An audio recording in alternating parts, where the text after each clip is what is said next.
what it do? It's your boy Benji, and we're back on TV. If you're new, please don't forget to subscribe. Follow me on multiple social media platforms. Hey, look, on Patreon, we're watching full movies. Up here, I'm posting some of the clips, too. We've been back in that movie bad. We've been back in that TV show bad. We are doing a lot of reviews and a lot of watching of television. I saw this video online, and it had a thumbnail. One of the greatest superheroes to ever do it, Spiderman. But I also saw the multiple iterations of Mary Jane. And this says the most toxic woman ever. Now, absolutely, I'd have to agree. So let's get into it.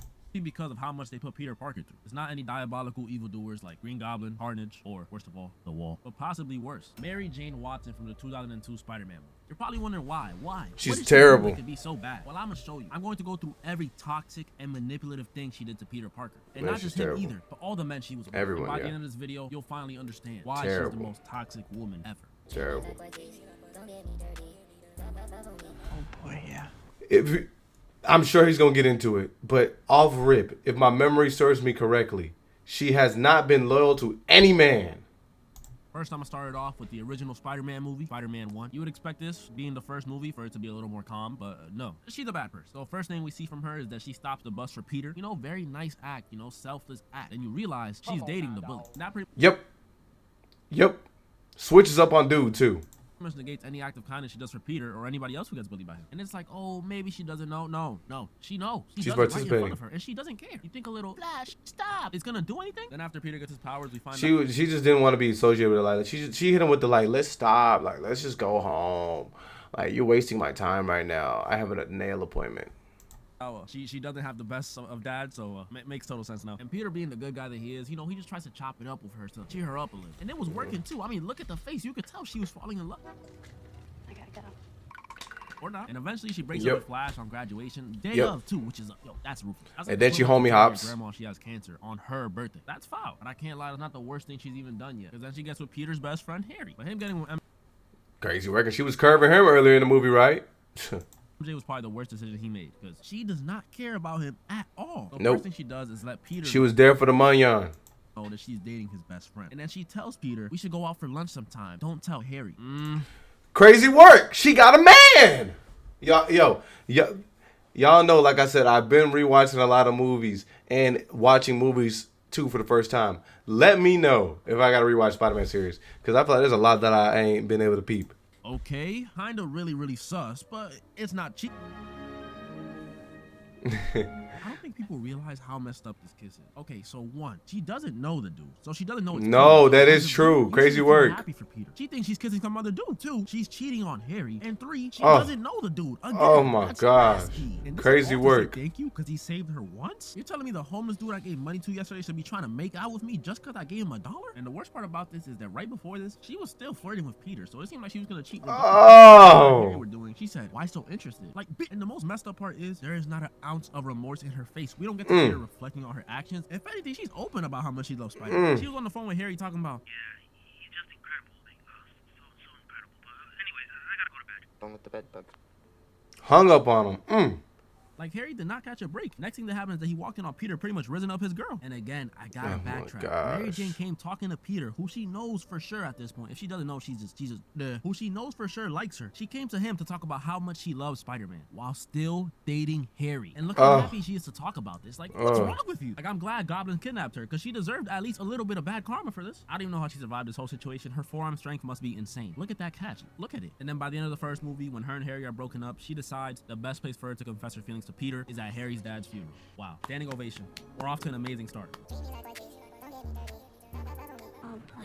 So at the end of the first movie, after Mary Jane confessed her feelings to Peter, he pretty much told her, I gotta do my own thing since I'm Spider-Man, but you don't know that, so I just gotta do my own thing. So the first time we see her is at Peter's birthday party with her, Harry, and Peter, which is like probably so awkward. She had different hair in the second movie. What the freak? I cannot hold you. This is the most toxic she's ever been. So first thing she does is go up to Peter and try forcing him to confess that he loves her. She was busting out all the stops, the face touch, the eye contact, and she almost got him too. She had my boy Peter saying, oh boy, yeah. MK Ultra levels of manipulation. But Peter held it down and didn't say a word. He didn't confess any feelings. And I know this got her tight. Look at her face. And right after, she does one of the most petty things I've ever seen in cinema history. She immediately walks away and says, by the way, I'm seeing somebody. And just sits there and waits for my boy Peter's reaction. Do you know how messed up that Oh is? my God. I might just I woke up Chris Breezy. So chill out, Mary Jane's chill an out. actress, so you know she has plays and stuff, and she really wanted Peter to go to hers. So you know, Spider-Man stuff comes up, and Peter wasn't able to make it. And MJ, well, she took this to the heart, because next time she sees Peter, you know what happens? She agrees to get married to the dude just to get back at Peter. You know how messed up this is to Peter and to the guy she's with? He's just an innocent bystander who's getting in the way. Like she's just using the man. There's that scene where she tells him to lay a certain way so she could kiss him and pretend like she's kissing Spider-Man, pretty much confirming that she's still thinking about Spider-Man, and she's still thinking about a dude that she never met or talked to or anything like that. The only thing he did was just come in and swoop her off her feet. Literally. Just and relocate you. Peter while with this dude. Then later in the movie, she's telling Peter. And then she meets up with the, oh my gosh, with the dude she said she was in love with, right? While she was already engaged. Again, you love me. Just say it. You love me. And when Peter tells her no, she's like, kiss me. Go ahead, kiss me. Mind you, she's still engaged to the dude. The ring is literally right there. They show it in the shot. Then she gets kidnapped again. Now Peter comes to save her, and he convinces Doc Ock that he's good again and all this stuff. The whole place starts collapsing on them, and Peter's holding it up by himself, the whole place, and she's under him, and she has the audacity to say, you do love me. Get out the way! And at the end of the movie, after they do all this lovey-dovey, confess love stuff, she does one of the most messed up things I've seen in my life. So at this point, we know the guy she's married to, Jameson, she doesn't love him. We know that. She's in love with Peter. So a normal person would call off the wedding and just get with Peter. But Mary Jane, since she's an actress and she wants to be in this fantasy world where she gets to be dramatic as hell and all this stuff, she waits to the day of their wedding and then just runs away to Peter. Probably leaving the dude with years and years, and I'm talking years of emotional damage. Like that man is DTD for life. He ain't trusting no one. Goodness, I forgot about that. She confesses to Peter again, and she pretty much says they'll be together no matter what. Him being Spider-Man, him being Peter Parker, it doesn't matter. They're gonna get through it all together. And if you watch the third, what's crazy is you was curving me back then when they didn't want me, man. When I was a geek, they was not messing with me. That's insanity. movie, you know that's cap. Actually, I'm still a geek. You was watching the dude bully me in the first movie. From a cinematic standpoint and from the Mary Jane standpoint, this is probably the worst one. Still my favorite though. So at the beginning of this movie, Mary Jane's still an actress, but now she's like big, like Lizzo, fame-wise.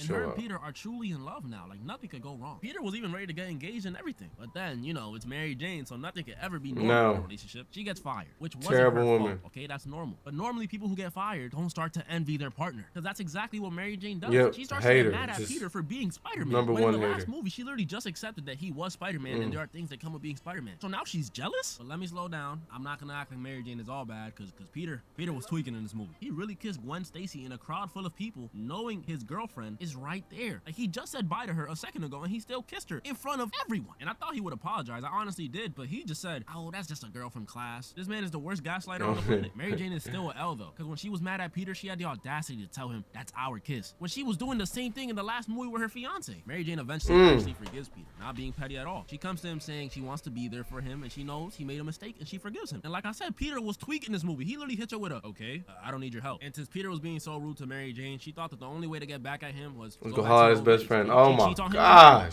Thought and bopping. I would say I didn't see this coming, but she cheats on someone in every single Spider-Man movie. She is literally 3 for 3. And now Peter comes to apologize to her. This is so toxic. He starts saying he loves her, and she's like, no, we can't be together. No, no, no. There's someone else. I've fallen in love with someone else. I woke up Chris. But it turns out it was Harry who was behind it all, and he just wanted... Again, another crazy plot. Oh, why did she agree to that? You are dating Spider-Man. To demoralize Peter. But she did actually cheat, though. That was real. So now to get back at MJ, this back and forth episode. Peter takes super toxic to the bar where MJ works and just starts dancing with her. Definitely the most cringe sequence in the movie. Gwen Stacy honestly deserves so much better in every single movie. If it's not her back getting broken or her best friend dying, it's this. And I know I made that Chris Breezy joke a second ago, but Peter actually slaps her. In the awkward silence. Eventually, again, Mary Jane gets kidnapped, and again, she saves herself. I'm telling you all that forearm strength. And both of her exes team up to stop the villains. That is true. She chose the right one. So the movie ends with Peter and MJ, I guess, forgiving each other or something. I don't know. It's pretty vague. They just kind of hold hands and smile at each other. And I could presume they lived happily ever after. As y'all can see, though, the 2002 MJ is clearly the most toxic woman ever. But it's not just her. All Mary Janes are like this. There's the 1994 MJ. She was crazy. She literally jumped off a building so Peter could prove that he loved her. And then there was that one time she got sent to another dimension, and she eventually came back. But it turned out that wasn't her. That was a water clone, which makes sense because the bitch wasn't crazy. The real MJ actually got remarried married in the other dimension to a dude named Paul and forgot about Peter Parker. Then there's the new MJ, Zendaya, who I wasn't gonna mention at all, but as I was recording this video, the trailer for her new movie came out, and clearly okay, chill out. Peter fumbled the bag mad hard when he skipped his neighbor girl to want to make cookies. Come on, baby. The question is, would Dr. Dickovich, Mr. Dickovich, would have allowed Ursula to date Peter in the first place? No facts. I'm sure he was not going for it.